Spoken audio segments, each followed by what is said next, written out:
Channel 3 early warning weather. All right, yesterday it was weather for shorts and t-shirts. Tomorrow morning you want a thicker coat, and temperatures are going to be dipping to frosty levels, in fact below freezing in some parts of Connecticut. But you'll need the sunglasses in the near term, and by the weekend the rain gear, because it's been a while since we've had rain, over 10 days since we've had measurable rain in the Hartford area. The last time that happened was back on May 7th, and again it's not until the upcoming weekend, so not the best timing for some rain, but it is certainly much needed with regard to our yards, our gardens. Also help kind of improve the allergy situation, and as well kind of quell the fire danger that we've had as of late. But a month to date for the Hartford area, a deficit of just around an inch and a quarter of rain, but still looking back to the beginning of meteorological spring and also to the beginning of the year, still in a surplus for both of those time spans. So tonight, of course, the big weather headline, the downturn in temperature. We're between 45 and 50 along the shoreline, 40s throughout most of inland Connecticut, already dipping into the 30s in the northwestern hill towns there. So winds today at one point gusting 35 miles an hour. Those have been diminishing, and a trend that will continue through the overnight hours. So right now around 5 to 10 miles an hour sustained, already calm in Meriden. So that wind direction has also been funneling very dry air into the state. Dew point values right now in the low and mid 20s, and this is a good gauge as far as how low temperatures can go.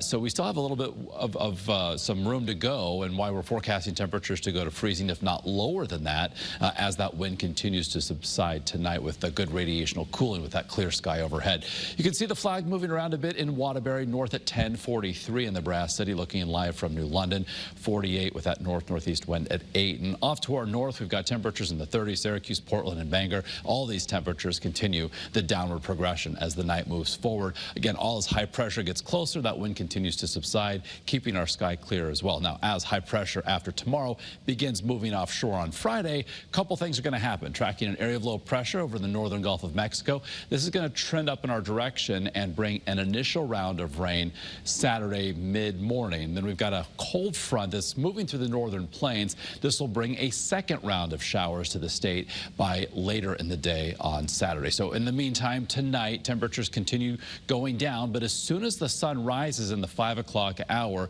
temperatures respond and start trending back in the upward direction. But between now and then, we've got 30 to 35 for many communities inland, upper 20s in the hills of northwest and northeast Connecticut. Would not be surprised even for some mid-20s to come in from those usual colder spots of northwest and even northeast Connecticut along the shoreline, mid and upper 30s. So certainly cold enough that we'll likely get into the realm of breaking records. 41, the record from 84 for Bridgeport, that will likely be well surpassed, and for Hartford, it's going to be a close call with temperatures getting close to 31. We rebound tomorrow afternoon, mid and upper 60s inland, mid 60s along the 95 corridor. Again, as high pressure moves offshore tomorrow into Friday, opening up that area of low pressure to our south to move in our direction. Again, this is the one that will bring the round of rain Saturday morning, and then the showers off to our west. So here's a little bit closer look, clouding up a bit as we head into later Friday, and then here comes that initial round of rain Saturday morning into the early afternoon hours before a second round later in the day with that cold front. So not raining all day long on Saturday, kind of a lull between the two rounds. Then Sunday, dry, increasing sunshine, also milder. With the clouds and the rain on Saturday, temps will be held in the 60s. By Sunday, we're about 10 degrees warmer and looking dry and bright and pretty comfortable next week with highs in the low and mid 70s Monday, Tuesday, Wednesday.